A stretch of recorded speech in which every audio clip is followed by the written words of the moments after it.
Hi everyone, യോവേഴ്സ് academy മറ്റൊരു വീഡിയോയിലേക്ക് ഏവർക്കും സ്വാഗതം. ഈ വീഡിയോ നമ്മൾ കാണാൻ പോകുന്നത് സൂപ്പർ ഹീറോസിനെ പറ്റിയിട്ടാണ്. സൂപ്പർ ഹീറോസിനെ പറ്റി എന്താണ്, സൂപ്പർ ഹീറോസിന്റെ ഫിസിക്സിനെ പറ്റിയിട്ടാണ്. എന്തുകൊണ്ട് ഞാൻ ഹോളിവുഡിലുള്ള സൂപ്പർ ഹീറോസിനെ ചൂസ് ചെയ്തെന്ന് പറഞ്ഞാൽ, ഹോളിവുഡിലെ സൂപ്പർ ഹീറോസ് എല്ലാവർക്കും അറിയാം. ഈ ഇടയ്ക്ക് ഇറങ്ങിയ മൂവിയാണ് കൽക്കി. ആ കൽക്കിയിൽ തന്നെ പല ഹോളിവുഡ് മൂവീസിന്റെ റെഫറൻസസ് ഉണ്ട്. For example Doon, star wars, star trek, ഇങ്ങനത്തെ മൂവീസിന്റെ പല റെഫറൻസസും കൽക്കി മൂവിയിലുണ്ട്. അതിന്റെ അർത്ഥം അത്രയും നമ്മളെ as an audience, as an Indian audience അത്രയും നമ്മളെ ഇൻഫ്ലുവൻസ് ചെയ്ത് സ്വാധീനിച്ചിട്ടുണ്ട്. പേഴ്സണലി എനിക്ക് ഇംഗ്ലീഷ് മൂവീസിലെ സൂപ്പർ ഹീറോസും അല്ലെങ്കിൽ ആക്ഷൻ മൂവീസോ കാണാൻ ഇഷ്ടമുണ്ടായിരുന്നു. ഫോർ എക്സാമ്പിൾ നമ്മളെ DC, Marvel Cinematic universe, DCU. അത് മാത്രമല്ല അതിന്റെ ആനിമേറ്റഡ് മൂവി, മാർവലിന്റെ ആയാലും DCയുടെ ആയാലും അതല്ലാതെ കുറെ സൂപ്പർ ഹീറോ മൂവീസ് ഇറങ്ങുന്നുണ്ട് ഹോളിവുഡിൽ. അപ്പോ ഞാൻ കൊച്ചിലെ ചിന്തിച്ചിട്ടുണ്ട് ഇതെല്ലാം നമുക്ക് ചെയ്യാൻ പറ്റും. ഫോർ എക്സാമ്പിൾ ബാറ്റ്മാൻ, ഒരാൾക്ക് ബാറ്റ്മാന്റെ സൂട്ട് ഇട്ടാൽ, ബാറ്റ്മാന്റെ സ്കിൽസ് പഠിച്ചാൽ ബാറ്റ്മാൻ ആകാൻ പറ്റും. അല്ലാന്നുണ്ടെങ്കിൽ അയൺമാൻ, ഇപ്പൊ ഞാൻ അയൺമാൻ സൂട്ട് ഉണ്ടാക്കിയാൽ ആ അയൺമാൻ സൂട്ട് വെച്ചിട്ട് എനിക്കൊരു സൂപ്പർ ഹീറോ ആകാൻ പറ്റുമോ? ഇതെല്ലാം ഞാൻ പല രീതിയിൽ ചിന്തിച്ചിട്ടുണ്ട്. ഫോർ എക്സാമ്പിൾ എന്നെ സ്പൈഡർ കടിച്ചു. നമ്മൾ എല്ലാവരെയും ഒരു കാലത്ത് ചിന്തിച്ചിട്ടുള്ള കാര്യമാണ്, ഒരു സ്പൈഡർ കടിച്ചാൽ നമ്മൾ സ്പൈഡർമാൻ ആകും. എന്തായാലും നമുക്ക് ഇപ്പൊ അറിയാം അങ്ങനെ ആവത്തില്ല, പക്ഷെ ആസ് എ കിഡ് ഞാൻ അങ്ങനെ കുറെ ഇമാജിൻ ചെയ്തിട്ടുണ്ട്. അപ്പോ ഇന്ന് അതിന്റെ എനിക്ക് ആൻസർ കിട്ടി. അതാണ് ഞാൻ നിങ്ങൾക്ക് പറയാൻ പോകുന്നത്. സൂപ്പർ ഹീറോസിന്റെ physics, not the biological aspect. അതിപ്പോ സ്പൈഡർ കടിച്ചാൽ സ്പൈഡർമാൻ ആകുമോ, ഇനി ആയി തന്നെ ആയിരിക്കട്ടെ, ആ സ്പൈഡർമാൻ സ്വിങ് ചെയ്യുന്നതിൽ എന്തെങ്കിലും ഫിസിക്സ് ഉണ്ടോ? ഇനി സൂപ്പർമാൻ ആൾക്കാരെ രക്ഷിക്കുമ്പോൾ അതിലെന്തെങ്കിലും ഫിസിക്സ് ഉണ്ടോ? തോർ ഹാമർ കൊണ്ട് വരുമ്പോൾ, അല്ലെങ്കിൽ ലൈറ്റ്നിങ് ബോൾട്ട് വരുമ്പോൾ, ഹാമർ എറിയുമ്പോൾ ഇതിൽ ഫിസിക്സ് ഉണ്ടോ? ഇതാണ് ഞാൻ നിങ്ങൾക്ക് പറഞ്ഞു തരാൻ പോകുന്നത്.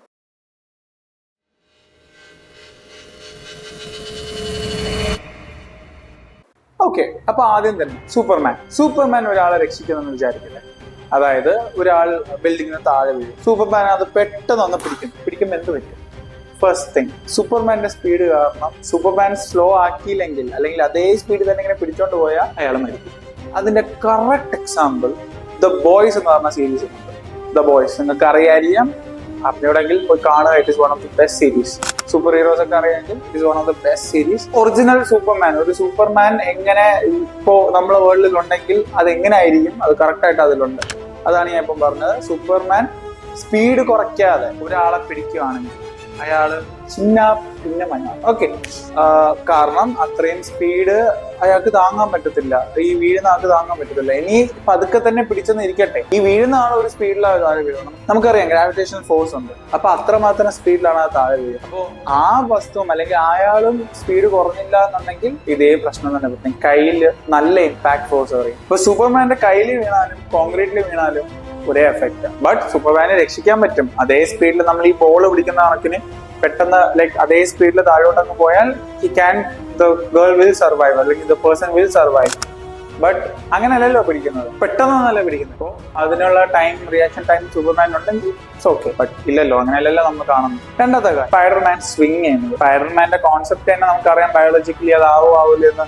അത് ചോദിച്ചില്ല, ഇനി ആയേ തന്നെ ഇരിക്കട്ടെ, നമ്മൾ സ്പൈഡർമാൻ ആണ്, നമ്മൾ സ്വിങ് ചെയ്യാന്ന് വിചാരിച്ചു. സ്വിങ് ചെയ്യുമ്പോൾ ഒരു പ്രശ്നമാണ്. സ്വിങ് ചെയ്യുമ്പോൾ there will be a centripetal force and inertia. നമ്മൾ 9th സ്റ്റാൻഡേർഡ് ഫിസിക്സിൽ പഠിക്കുന്നത് സെൻട്രിപിറ്റൽ ഫോഴ്സും യൂണിഫോം സർക്കുലർ മോഷനിൽ പഠിക്കുന്ന കാര്യമാണ് സെൻട്രിപിറ്റൽ ഫോഴ്സ്. പിന്നെ ന്യൂട്ടന്റെ ഫസ്റ്റ് ലോയിൽ വരുന്ന ഇനർഷ്യ. ഈ രണ്ട് കാരണങ്ങൾ കൊണ്ടും സ്പൈഡർമാൻ സ്വിങ് ചെയ്യുമ്പോൾ ഫുൾ ഇനർഷ്യ സ്പൈഡർമാന്റെ കാലാണ് വരുന്നത്. അപ്പൊ കാല് വരുമ്പോൾ ബ്ലഡ് ഓട്ടം തലയ്ക്ക് വരത്തില്ല. ഓക്കെ, ബ്ലഡ് ഓട്ടം തലയിൽ വന്നില്ലെങ്കിൽ അൺകോൺഷ്യസ് ആവും. കാൽക്കുലേറ്റ് ചെയ്തപ്പോൾ 3G ഫോഴ്സസ് ആ വരുന്നത്. 3G ഫോഴ്സസ്, അതായത് ഒരു ശരാശരി മനുഷ്യന് 3G ഫോഴ്സസ് അത്രയും നേരം താങ്ങി നിൽക്കാനുള്ള കെപ്പബിലിറ്റി ഇല്ല. ഒരു നോർമൽ പേഴ്സൺ അല്ല. അതിനിപ്പോ സ്പൈഡർമാൻ ആയാലും സ്പൈഡർമാനിന്റെ ബേസിക് ഒരു ടോപ്പോളജി അല്ലെങ്കിൽ ബേസിക് ഫിസിയോളജി എന്ന് പറയുന്ന ഒരു മനുഷ്യന്റെ തന്നെയാണ്. ബ്ലഡ് ഓട്ടം തന്നെയാണ്, ഒരു ക്ലോസ്ഡ് ലൂപ്പ് തന്നെയാണ്, അല്ലാതെ പുറത്തു പോയി വരുന്നതല്ല ബ്ലഡ്. സ്പൈഡർമാൻ ആയാലും സൂപ്പർമാൻ ആയാലും ബ്ലഡ് അകത്തേന് നിന്ന് സർക്കുലേറ്റ് ചെയ്യുന്നതാണ്. സോ ബ്ലഡ് ബ്രെയിനിലേക്ക് എത്തിക്കാതെ അൺകോൺഷ്യസ് ആവാൻ ചാൻസ് ഉണ്ട് സ്പൈഡർമാൻ. മൂന്നാമത്തത് അയൺമാൻ. ഇപ്പൊ അയൺമാൻ എന്ന് പറയുമ്പോൾ നമുക്ക്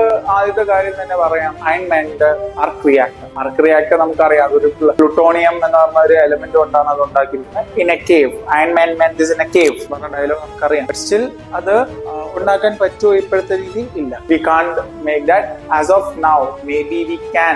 it's a clean source of energy. Arc reactor എന്ന് പറയുമ്പോൾ according to Marvel Cinematic Universe it's a clean source of energy. അങ്ങനത്തെ ഒരു ക്ലീൻ സോഴ്സ് ഓഫ് എനർജി ഇപ്പോഴത്തെ വേൾഡിൽ ആവശ്യമാണ്. കിട്ടിയാൽ നല്ല കാര്യം. കിട്ടിയാൽ വില കോടികളായിരിക്കും, എന്നാൽ നല്ല കാര്യം. സ്റ്റിൽ ഇനി ആർക്ക് റിയാക്ടർ ഉണ്ടെന്ന് തന്നെ വിചാരിക്കട്ടെ, അല്ലെങ്കിൽ വേറെ ഏതെങ്കിലും power source to power the Iron Man suit എന്ന് തന്നെ ഉണ്ടായിരിക്കട്ടെ. എല്ലാം ഓക്കെയാണ്. ലാൻഡിങ് ആയാലും വെപ്പൺ വന്നാലും ഡിഫെൻസ് ചെയ്യും എല്ലാം. It's a suit design to do that. But എന്താത്ത കാര്യം എന്ന് പറയുമ്പോൾ നമുക്ക് അയൺമാൻ 1 ഒരു സീൻ ഉണ്ട്, അല്ലെങ്കിൽ എല്ലാം ഇപ്പൊ അയൺമാൻ 2 എല്ലാം സീൻ ഉണ്ട്. പക്ഷെ ഞാൻ എടുത്തു പറയാൻ കാരണം എല്ലാവർക്കും ആ സീൻ അറിയാമായിരിക്കും. അയൺമാൻ കണ്ടവർക്ക് എല്ലാവർക്കും അത് അറിയായിരിക്കും. അയൺമാന്റെ സൂട്ട് ഉണ്ടാക്കിയിട്ട് അയൺമാൻ നേരെ ഒരു വാർ ക്രൈമിലുള്ള സ്ഥലത്തിൽ പോകും, ഒരു ഡെസേർട്ടിൽ പോകും. തന്റെ മിസൈൽ അവിടെ ഉണ്ടെന്ന് മനസ്സിലാക്കിയിട്ട് അവിടെ പോകും. അപ്പൊ അവിടെ പോയി ഒരു സൂപ്പർ ഹീറോ ലാൻഡിങ് നടത്തും. അതായത് സ്കൈയിൽ നിന്ന് പെട്ടെന്ന് വന്ന് സൂപ്പർ ഹീറോ ലാൻഡിങ് നടത്തും. അങ്ങനെ നടത്തുമ്പോൾ ഒരു സീനുണ്ട്. സീൻ എന്താണെന്ന് വെച്ചാൽ അയൺമാന്റെ സൂട്ടിന് അത് താങ്ങാൻ പറ്റും, പക്ഷെ ഉള്ളിലിരിക്കുന്ന ടോണി സ്റ്റാർക്കിന് അത് താങ്ങാൻ പറ്റത്തില്ല. Because there is another concept in physics called momentum. ആ മൊമെന്റം എന്ന് പറയുന്നത് ഒരു മൂവിംഗ് ഒബ്ജക്റ്റിൽ ഉണ്ടാവുന്ന ഒരു ക്വാണ്ടിറ്റിയാണ്. ഒരു മൂവിംഗ് ഒബ്ജക്ട്, ഒരു മൂവിംഗ് മാസ് ഉള്ള ഒബ്ജക്റ്റിൽ ഉണ്ടാകുന്ന ഒരു കോൺസെപ്റ്റ് ആണ്. ആ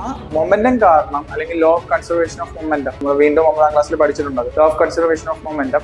പിന്നെ ഇനർഷ്യ, അഗൈൻ വിത്ത് ഇനർഷ്യ. നമ്മൾ ടോണി സ്റ്റാർക്കിന്റെ ബോഡി അതേ ഫ്ലോയിൽ തന്നെ നിർത്താൻ ശ്രമിക്കും, പക്ഷെ അങ്ങനെ നിർത്താൻ പറ്റത്തില്ല. അയൺമാൻ സൂട്ടിനൊന്നും പറ്റത്തില്ല, പക്ഷെ അകത്തേക്ക് നാക്ക് സ്മാഷ്ഡ് ഇൻസൈഡ്, അല്ലെങ്കിൽ തന്റെ ഓർഗൻസ് തന്നെ റിയലൈൻഡ് ആവാനുള്ള ചാൻസ് നല്ലപോലെ ഉണ്ട്. കാരണം അത്രമാത്രം ഫോഴ്സിലാണ് ലാൻഡ് ആവുന്നത്. കാരണം അത്ര സ്പീഡിൽ വന്നിട്ട് പെട്ടെന്ന് സീറോയിലോട്ട് വരെ. ഇപ്പൊ ഫോർ എക്സാമ്പിൾ നമ്മൾ ഒരു കാറിലാണ് നിൽക്കുന്നത് വിചാരിച്ചോ. നമ്മളെ കാറിൽ പെട്ടെന്ന് വരെയാണ്, ഒരു നല്ല സ്പീഡിൽ വരെയാണ്, ഒരു 200 km/h അല്ലെങ്കിൽ 150 km/h സ്പീഡിലൊക്കെ പോവാണ്, ഹൈവേയിൽ പോവുകയാണ്. പെട്ടെന്ന് ഒരു പട്ടി ചാടി, പെട്ടെന്ന് ഒരു സഡൻ ബ്രേക്ക് അടിക്കുകയാണ്. എന്ത് പറ്റും? വണ്ടിക്ക് ചിലപ്പോൾ ഒന്നും പറ്റില്ല, ഞങ്ങൾ നിർത്തുമായിരിക്കും. ABS ഒക്കെ ഉണ്ട്, ട്രാക്ഷൻ ഒക്കെ ഉണ്ട്, പെട്ടെന്ന് നിർത്തുമായിരിക്കും. പക്ഷെ നമുക്ക് പ്രഡിക്കനാണ് ചിലപ്പം ഗ്ലാസും പൊട്ടിച്ചോണ്ട് പോകും സീറ്റ് ബെൽറ്റ് ഇല്ലെങ്കിൽ. ഇനി സീറ്റ് ബെൽറ്റ് ഉണ്ടെങ്കിൽ തന്നെ സ്റ്റിയറിംഗിൽ വന്നിരിക്കാനുള്ള നല്ല സാധ്യത ഉണ്ട്. Thing like that. അപ്പോ 150 km/h വരുന്ന ഒരു കാറിന് തന്നെ ഇത്രയും ഇത് കുഴപ്പമുണ്ട് എന്നുണ്ടെങ്കിൽ 200 may be 300 may be 400 km/h വരുന്ന അയൺമാൻ സൂട്ടിന് പെട്ടെന്ന് സീറോയിലോട്ട് വരുമ്പോൾ എന്ത് എഫക്ട് ആയിരിക്കും ഉള്ളിലിരിക്കുന്ന ആൾക്ക്. ഫോർത്ത് വൺ,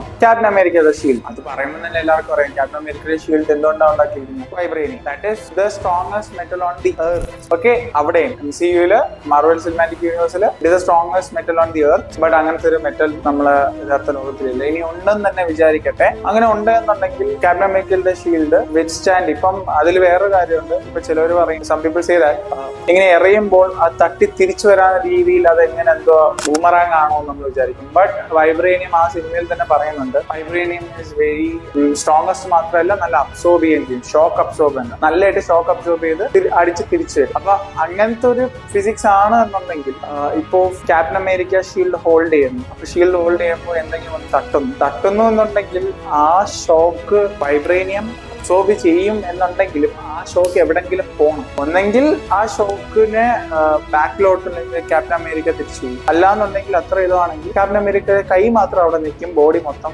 തിരിച്ചു പോകും. ഇനി അത് ക്യാപ്റ്റൻ അമേരിക്ക മാത്രം ചെയ്യാൻ പറ്റും, കാരണം Captain America super soldier serum ഉണ്ട്. ബട്ട് ക്യാപ്റ്റൻ അമേരിക്ക മാത്രമല്ല ആ ഷീൽഡ് അതിൽ യൂസ് ചെയ്തിട്ടുള്ളത്. ബ്ലാക്ക് വിഡോ യൂസ് ചെയ്തിട്ടുണ്ട് in Age of Ultron. So അവിടെയും ഒരു ഇംബാലൻസ് ഇൻ ഫിസിക്സ്. സോ നമുക്ക് 5ാമത്തെ ടോപ്പിക്കിലോട്ട് വരാം, വിച്ച് ഇസ് ഫ്ലാഷ്. ഇത് MCU അല്ല, ഇത് അറിയാലോ, DC ആണ്. Flash is the fastest man in the world. Flash quick silver എടുത്തോട്ടെ. ഫ്ലാഷ് സെയിം നമ്മുടെ സൂപ്പർമാന്റെ ഇതെടുത്താൽ പിടിക്കുന്ന പോലെ തന്നെ ഫ്ലാഷ് പെട്ടെന്ന് ഒരാളെ പഞ്ച് ചെയ്യണമെന്ന് വിചാരിച്ചു. ഹൗ ക്യാൻ ഹി ലൈക്ക് അങ്ങനത്തെ അത്രയും സ്പീഡിൽ പഞ്ച് ചെയ്താൽ അതൊരു ട്രക്ക് പഞ്ച് ചെയ്യണ കണക്കിനാണ്. ആളാ സ്പോട്ടിൽ മരിക്കും. പിന്നെ ആരെങ്കിലും ഓടുന്ന സമയത്ത് ആരെങ്കിലും തട്ടിയാൽ പറയണ്ടല്ലോ. ബോയ്സ് വീണ്ടും സീസൺ 1 എപ്പിസോഡ് 1 അതിനെപ്പറ്റി വേറെ പറയാനില്ല. ബിക്കോസ് അത്ര സ്പീഡിലോട്ട് വരുമ്പോൾ നമ്മുടെ ബോഡിയെ തന്നെ വേപ്പറൈസ് ചെയ്യാൻ വേണ്ടി പറ്റുന്ന സ്പീഡാണ് അതിലുള്ളത്. ഒരു ചെറിയൊരു 30 km/h വരുന്ന ഒരു വണ്ടി ഇടിച്ചാൽ തന്നെ നമുക്ക് നല്ലപോലെ എഫക്ട് ആവും. ഒരു 200 നല്ല സ്പീഡിൽ വരുന്ന ഫ്ലാഷ് അടിച്ചാൽ എന്താവും അതവിടെ ഇരിക്കട്ടെ. പക്ഷെ വേറൊരു കാര്യം എന്ന് വെച്ചാൽ ഫ്ലാഷ് സ്പീഡ് ഓഫ് ലൈറ്റിൽ സഞ്ചരിക്കുന്നു അല്ലെങ്കിൽ ഓടുന്നു എന്ന് പറയും. സ്പീഡ് ഓഫ് ലൈറ്റിൽ ഒരു ഒബ്ജക്ട് പോകുന്നുണ്ടെങ്കിൽ the object's mass will become infinity അല്ലെങ്കിൽ tends to go to infinity. അപ്പോൾ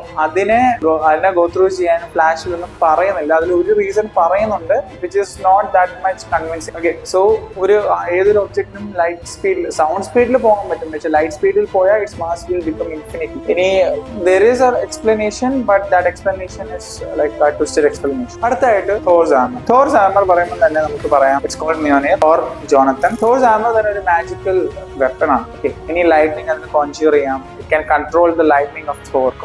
Conjure like lightning can control the power of Thor. നമ്മൾ തോർ രാഗ്നറോക്കിൽ കണ്ട പോലെ it can control the power of Thor. ഇനി ഇതല്ലാതെ വേറൊരു കാര്യമുണ്ട്. ബാക്കിയെല്ലാം എന്തായിക്കോട്ടെ ഇറ്റ്സ് മാജിക്കൽ. അതിലൊരു കാര്യം എന്ന് വെച്ചാൽ മ്യോനിയർ എറിയുന്നു, അല്ലെങ്കിൽ തോറിന്റെ ഹാമർ എറിയുന്നു, അത് അതേപോലെ തിരിച്ചിങ്ങ് വരുന്നു. ഓക്കെ, അല്ലെങ്കിൽ മാനത്ത് പറക്കുന്നു, ഗ്രാവിറ്റേഷൻ ഇല്ലേ. ഓക്കെ, ഇനി അതും ബൈപ്പാസ് ചെയ്യുന്ന ഒരു മാജിക്കൽ എൻറ്റിറ്റി ആയിരിക്കാം. മാജിക്കൽ എൻറ്റിറ്റി അല്ലെങ്കിൽ മാജിക് ആണ് പറയുന്നത്. ബിക്കോസ് ഇറ്റ് ഈസ് എന്താ പറയാ, ഒരു മാജിക് ആയിട്ടാണ് പറയുന്നത്. തോസിന്റെ എല്ലാം വരുമ്പോൾ, തോറിന്റെ റിലേറ്റഡ് ആയിട്ടുള്ള എല്ലാ ആസ്ഗാർഡിലെല്ലാം വരുമ്പോൾ it's related to closely related to magic. അപ്പോൾ ഒരു മാജിക് സ്പെല്ലായിരിക്കാം അത്. ബട്ട് ഫിസിക്സ് വെച്ച് നോക്കുമ്പോൾ ഇറ്റ്സ് നിയർലി ഇമ്പോസിബിൾ. അടുത്തെന്ന് പറയുമ്പോൾ Deadpool and Wolverine. Deadpool and Wolverine പറയുമ്പോൾ അതിലും ഫിസിക്സ് ഉണ്ടോ? ഇല്ല. അതിലെ ഡെഡ്പൂളിന്റെ കാര്യം പറയുമ്പോൾ ടൈം ട്രാവൽ തന്നെയാണ് എനിക്ക് പറയാനുള്ളത്. ബിക്കോസ് ഒരു കാര്യം, നമ്മളെ ഡെഡ്പൂളിന്റെ കേബിൾ ക്യാരക്ടർ പാസ്റ്റിൽ വന്ന് ഒരാളെ കൊന്നു, അല്ലെങ്കിൽ ഒരാളെ രക്ഷിച്ചു, അല്ലെങ്കിൽ ഒരാളെ കാര്യം മാറ്റി എന്ന് പറയുന്നത് ഫ്യൂച്ചറിൽ അത് എങ്ങനെ എഫക്ട് ആകുന്നു. കാരണം അത് മാർവൽ സിനിമാറ്റിക് യൂണിവേഴ്സിൽ കൃത്യമായിട്ട് പറയുന്നുണ്ട്. ഫ്യൂച്ചർ പാസ്റ്റ് മാറ്റിയെന്നും പറഞ്ഞ ഫ്യൂച്ചർ നമ്മളെ പ്രസന്റ് അല്ലെങ്കിൽ നമ്മളെ ഫ്യൂച്ചറിൽ മാറണമെന്നില്ല. Because that past becomes another future, another present, വേറെ ടൈമിങ്ങിലോട്ട് പോകും എന്നാണ് പറയുന്നത്. അപ്പൊ ഞാൻ ഇത്രയും നേരം പറഞ്ഞ കേട്ടപ്പോൾ നിങ്ങൾക്ക് വിചാരിച്ചു, ഇവൻ നല്ല ഈ ഫിസിക്സ് ഭ്രാന്തനാണ്, അല്ലെങ്കിൽ മൂവീസ് എൻജോയ് ചെയ്തില്ല. ഒരിക്കലും ഇല്ല. ഈ പറഞ്ഞതെല്ലാം എന്റെ ഫേവറേറ്റ് മൂവീസ് ആണ്, ഈ പറഞ്ഞതെല്ലാം ഞാൻ എൻജോയ് ചെയ്യുന്ന മൂവീസ് ആണ്. പക്ഷെ ഞാൻ എന്തിനാ ഇത് പറഞ്ഞു? കാരണം എല്ലാത്തിലും നമുക്ക് ഫിസിക്സ് ഉണ്ട്. ഇനി ഇത്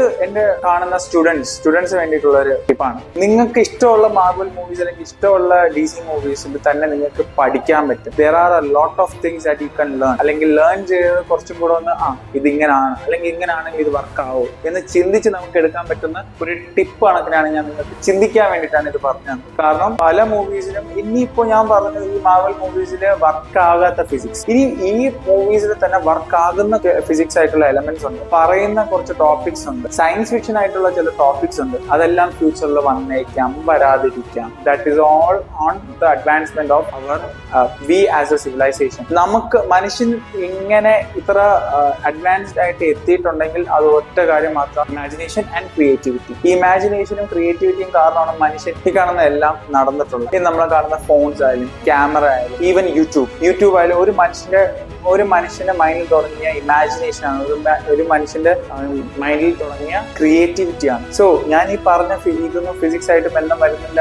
അതിന്റെ അർത്ഥം നമുക്ക് ഈ മൂവീസ് കാണണ്ട, ഇങ്ങനത്തെ മൂവീസ് കാണണ്ട എന്നല്ല ഞാൻ ഉദ്ദേശിച്ചത്. There is things everywhere. Okay, അത് നമുക്ക് എവിടെ നമുക്ക് പ്രയോഗിക്കാം, അല്ലെങ്കിൽ എവിടെ നമുക്ക് പഠിക്കാം. ഓക്കെ, മൂവീസ് ഒരു എന്റർടൈനിങ് മാത്രമല്ല, നമുക്ക് എങ്ങനെ നോളജബിൾ കൂടെ ആക്കാം. ഓക്കെ, അത് നമുക്ക് ചിന്തിക്കാം. ഫോർ എക്സാമ്പിൾ, ഇപ്പൊ തന്നെ ബോയ്സ് എന്ന് പറഞ്ഞാൽ ബോയ്സിൽ കുറച്ചും കൂടെ സോഷ്യൽ ആയിട്ടും പിന്നെ കുറച്ചും കൂടെ കറക്റ്റ് ആയിട്ട് സൂപ്പർ ഹീറോസ് ഉണ്ടെങ്കിൽ അത് എങ്ങനെ എഫക്ട് ചെയ്യും വേൾഡിനെ. ഇപ്പൊ നിങ്ങൾ ശ്രദ്ധിച്ചോ, പണ്ട് ഇറങ്ങുന്ന മൂവീസ് എല്ലാം കുറച്ചും കൂടെ എന്താ പറയാ, അല്ലെങ്കിൽ സൂപ്പർ ഹീറോ മൂവീസ് എല്ലാം കുറച്ചും കൂടെ ഫാന്റസി വേൾഡിലായിരുന്നു. പക്ഷെ ഇപ്പൊ ഇറങ്ങുന്ന സൂപ്പർ ഹീറോ മൂവീസ് എല്ലാം കുറച്ചും കൂടെ റിയാലിസ്റ്റിക് ആണ്. ഒന്ന് ചിന്തിച്ചു നോക്കിയേ, എല്ലാം റിയാലിസ്റ്റിക് ആണ്. ഒന്നുമില്ല, നമ്മുടെ 2021 ഇറങ്ങിയ മിന്നൽ മുരളി, ആ സൂപ്പർ ഹീറോ മൂവി ഒരു സൂപ്പർ ഹീറോ മൂവിയാണ്. മിന്നൽ മുരളി എന്ന് പറഞ്ഞ സൂപ്പർ ഹീറോ മൂവിയാണ്. മിന്നൽ അടിച്ചെന്ന് പറഞ്ഞവരാണ് മരിക്കത്തേ ഉള്ളൂ. ബട്ട് അത് എന്തുമാത്രം റിയാലിസ്റ്റിക് ആയിട്ടാണ് പറഞ്ഞിട്ടുള്ളത്, അത് എന്തുമാത്രം നമ്മളുമായിട്ട് ബ്ലെൻഡ് ആയിട്ടാണ് പറഞ്ഞിട്ടുള്ളത്. അങ്ങനത്തെ മൂവീസ് ആണ് ഇപ്പം പല ലാംഗ്വേജസിലും വരുന്നത്. ഇംഗ്ലീഷിലോ മലയാളത്തിലോ ഹിന്ദിയിലോ മാത്രമല്ലാതെ പല ലാംഗ്വേജസിലും വരുന്നത്. ഫോർ എക്സാമ്പിൾ, റാഗ്നറോക്ക് എന്ന് പറഞ്ഞ ഒരു സീരീസ് ഉണ്ട്, ഒരു നോർവീജിയൻ സീരീസ് ഉണ്ട്. ഇങ്ങനത്തെ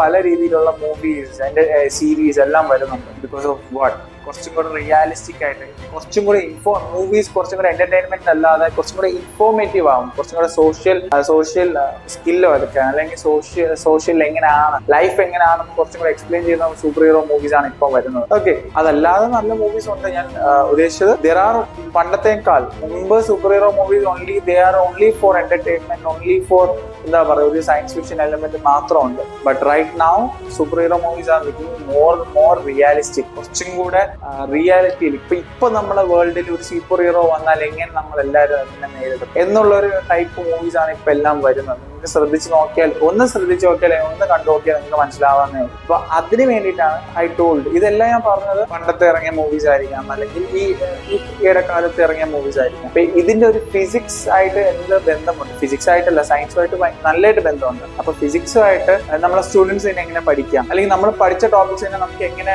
കുറച്ചും കൂടെ റിഫ്രഷ് ചെയ്യാം, ഇതെല്ലാം ഇതിന് വേണ്ടിയിട്ടുള്ള ഒരു ടിപ്പാണ്. എനിക്ക് ഫിസിക്സും ആസ്ട്രോഫിസിക്സും ഇഷ്ടപ്പെട്ടത് ബിക്കോസ് ഓഫ് ദീസ് മൂവീസ് ആണ്. അതുകൊണ്ടാണ് ഞാൻ പറഞ്ഞത്, we have a lot of movies and we can link and study. നമുക്ക് പഠിക്കാനെങ്കിലും നമുക്ക് ലിങ്ക് ചെയ്ത് പഠിക്കാം. പക്ഷെ മൂവീസിലുള്ള എല്ലാം സത്യമല്ല എന്നും കൂടെ ഓർമ്മിപ്പിച്ചുകൊണ്ട് signing off. Thank you for watching my video. Be sure to like, share and subscribe. Thank you and don't forget to comment also. Bye.